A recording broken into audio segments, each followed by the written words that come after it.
Hey guys, OJLBine here, and Brilliant Diamond and Shining Pearl come out in just a few days at the point of me releasing this video onto YouTube, and with that we have plenty of changes to movesets and different things in competitive Pokemon. Today I kind of want to talk about a lot of the Pokemon that actually got nerfed in Brilliant Diamond and Shining Pearl and are not up to snuff as what they were in previous generations or even just recently here in Generation 8, whether it be moveset losses, item losses, a bunch of different things. A big trend with this game I've noticed is it's very restrictive when it comes to movesets, and we'll kind of jump in and talk about that a bunch in this video here. But yeah, quick little disclaimer, there will be spoilers in this video. I obviously have just a blank showdown screen right now, but I will be talking about moveset leaks and things like that that are technically not out yet, obviously, because the game itself is not out yet technically. So if you don't want to be spoiled, this is your warning. Definitely be careful, be wary.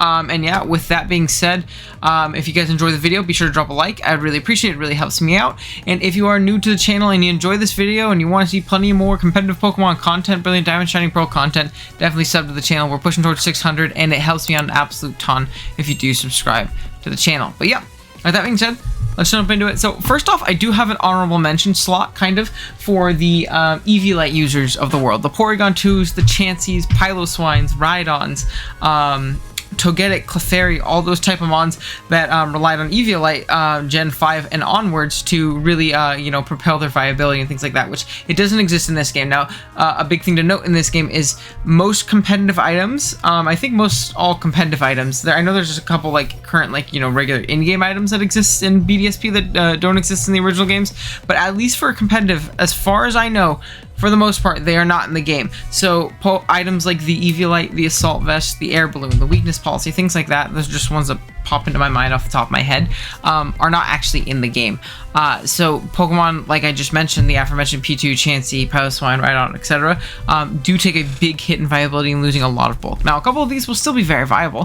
Porygon, still very bulky, even without that Eviolite. I mean, that's why it's so insane with the Eviolite, because you boost these defenses even higher than they already are. It's pretty insane. It'll still be pretty bulky. Same thing with Chansey. It'll still be a big spit off wall. Obviously, Blissey will be better. But Chansey will see some lower tier usage for sure. It'll be the tier lower than Blissey, and it'll be, ruling stall down there with its fat, bulky brethren and things like that. So that's something to keep in mind for sure. But there are Pokemon that took big hits from this. Rhydon and Piloswine, which I already mentioned, as well as Clefairy and Togetic. Clefairy and Togetic definitely sucks too because of how big of a Dragon late metagame this is going to be, especially in BDSP draft leagues. I can see that being a big issue is the lack of fairies, and you're not even going to use the crappy Eviolite ones. Opposed to their big counterparts. So I definitely think that's definitely a big nerf. However, I didn't want to talk about each one of them individually because they obviously got nerfed pretty hard. P2 especially, P2 and Chansey, because I believe they lost Toxic, which a lot of mons did, and we'll obviously talk about that as we go throughout the video.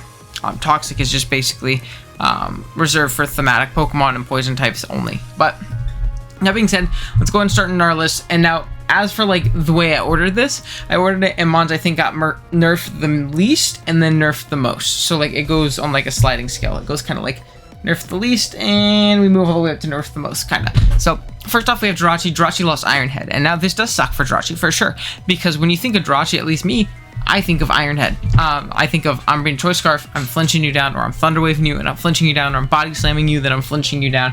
Now obviously it still does have access to Zen Headbutt, which is another reliable option. And then as for Steel physical step, you still have Meteor Mash. Meteor. So it doesn't show in this one, but I'm pretty sure it shows in this one. Let's check. So these are obviously the leaks. Mash. Let's see if it pops up for me. Yeah, so it learns Meteor Mash via level up in this game, so that's good. But you'll definitely see it does not have Ironhead in this area, unfortunately. So it did lose Ironhead, which is a very reliable way of flinching down your opponent and not missing, a little bit more spammable of a move to than Zen Headbutt in my opinion. But again, it still has other options. It can still U-turn around, and it can still run with special sets. It can not False Surrender, that's a Grimmsnarl move. It can not Flash, that's not a very competitive move. You can Flash Cannon, you can Calm Mind Up, you can Thunderbolt things and Psychic, and throw off big Grass Knots and things like that. So Jirachi's still going to be, Fire Punch is a great coverage option, Drain Punch. So Jirachi's still going to be Jirachi. It's still going to be very versatile. It's still going to be a fat, annoying spit off wall. in a lot of matches, it's going to be that annoying Scarfer. It just does kind of lose a pretty valuable to an Iron Head. It doesn't, you know, destroy its viability. It'll obviously be very good still, but I thought it was at least worth mentioning at like the bottom of the list, and then we can kind of move up from here. Next up, we have another Pokemon that I think will still be very good, but I think it definitely did take a hit. In Weavile. Weavile lost both Triple Axle, which is a Gen 8 exclusive move pretty much. It was introduced in the Isle of Armor, and it did not cross over to BDSP. It's just not a move in the game. And then it lost Knockoff, I believe. Let's double check Sneasel, make sure Sneasel doesn't get it.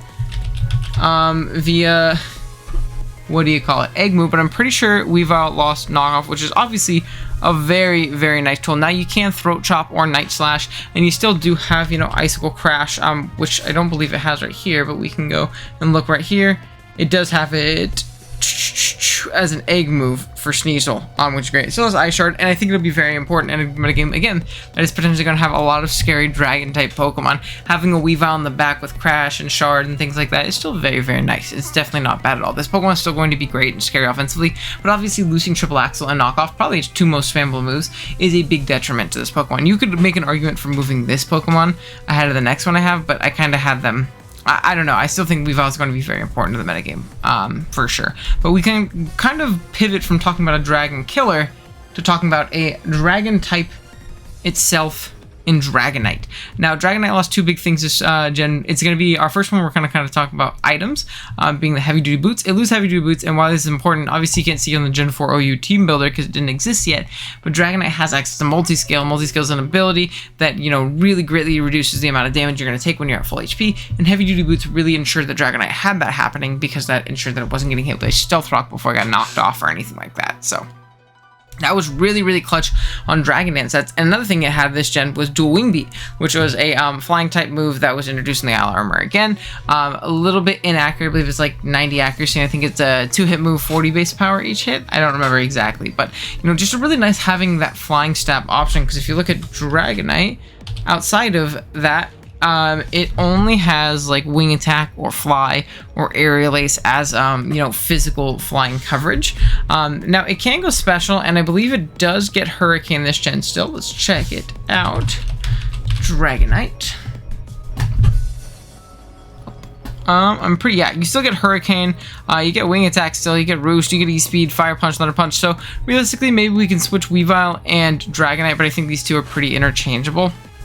Whereas they lost a big tool to their arsenal, but they still will be very good. And like I just said with Weavile, I think dragons are going to be great in this metagame, especially a mon like Dragonite, which has good fire coverage and fire punch and blast and flamethrower and things like that, as well as fighting coverage in like superpower and things like that as well. It gets Earthquake, which is great. It doesn't have great coverage for fairies. I believe it has Iron Head. That's about it. Iron Tail, which a lot of them are going to chew at +1. But obviously, if you're a Dragonite and you're at full HP, you're going to take that Moonblast or that Dazzling Gleam pretty well. You could potentially set up a second Dragon Dance and just Oko with it. So there's something else to keep in mind. I will say it's a slight nerf to lose weakness policy, because obviously when you have your multi-scale, you're going to be taking those super effective hits a lot better, and getting that free +2 and then Dragon Dancing up after that is really, really clutch. I think Dragonite's going to be great. It'll be great. Special, mixed, physical, DD, Choice Band with the extreme speed and stuff like that. It'll still be good, but definitely a step down. Now, these last two I want to talk about because I think they take a major hit to their viability, especially the last one.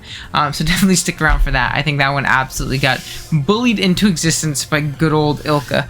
I can't even say good old Game Freak anymore because I didn't even make this game. But we have Umbreon next, for sure. And what Umbreon lost this generation is going to, or this, in these remakes, sorry, is going to be Foul Play, Toxic, and Heelball. Now, the thing that's really unfortunate about this is, one, we can talk about Heelball first. Heelball is unfortunate because Umbreon's obviously a very, very bulky and very annoying Pokemon, and it's a great cleric. It's a great way of getting rid of status on itself, as well as getting rid of status on its teams, making it a very, you know, valuable asset to balance bulky offense teams, you know, even stall, things like that. Very, very annoying. But something that really bugs me with it losing Toxic and Foul Play is its passivity. I feel like this Pokemon is extremely exploitable in the team builder without having Toxic, Foul Play. Now, it obviously does have like Taunt and Yawn and things like that, but obviously very slow speed tier, meaning that Taunt's not going to be the most valuable against setup that's faster than you. as well as Yawn, you're potentially taunt fodder yourself. And I guess you could say it's taunt fodder itself with Toxic regardless, but Foul Play is a big one. Those physical boosters just boosting up in your face for free. Not really getting punished in all honesty too much, besides I guess Yawn potentially coming out. Let's check and see if Umbreon gets Yawn. I'm pretty sure it still gets Yawn. Umbreon. Let's see, Screech, Dark Pulse, Moonlight, Assurance, Baby Doll Eyes. I guess you can Baby Doll Eyes him. That is priority. Baton Pass. Oh no, it does get Foul Play. I'm tripping. Okay, it gets Foul Play. That's big. So maybe I wouldn't put Umbreon on this list otherwise, but I think losing Toxic, in general, Pokemon that lose Toxic that are a little bit more passive is definitely unfortunate. So I'm glad I checked that, because I would look like an absolute bozo if it did not get that. So it does get Foul Play. I apologize for that. Oh man, now I feel dumb about just shitting on Umbreon like it's going to be terrible. But this next one, I know for a fact, is going to be terrible, in my mind at least, and that's going to be Zapdos. I think Zapdos got absolutely bullied this gen, man.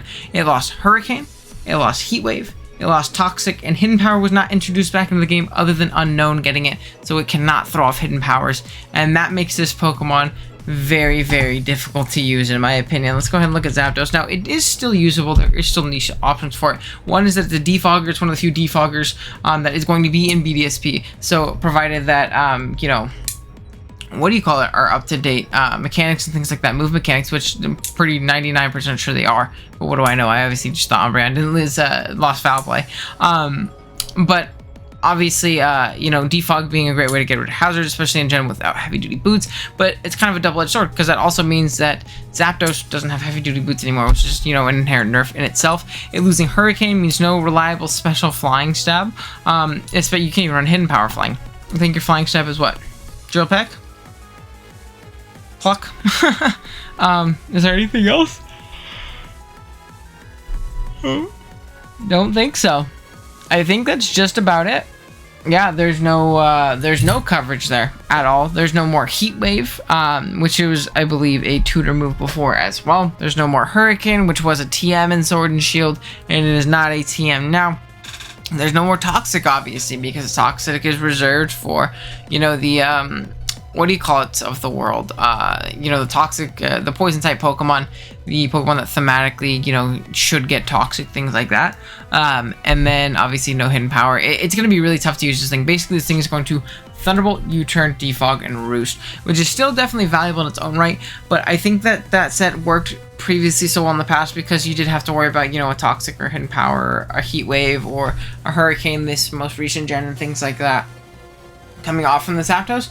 Or you could honestly, it'll probably be Discharge over Thunderbolt, to be completely honest. But now you're gonna kind of know what Zapdos is, and you're gonna know your way of completely stuffing it and stopping it, which is definitely, you know, really interesting to see.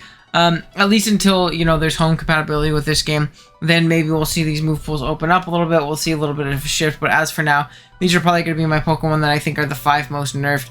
Maybe minus Umbreon, because I thought it didn't get Foul Play, but it does. Maybe I'll just slide the Eviolite guy.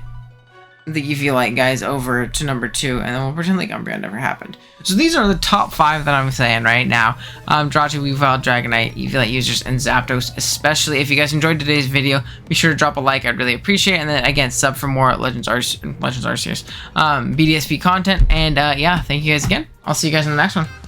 Later.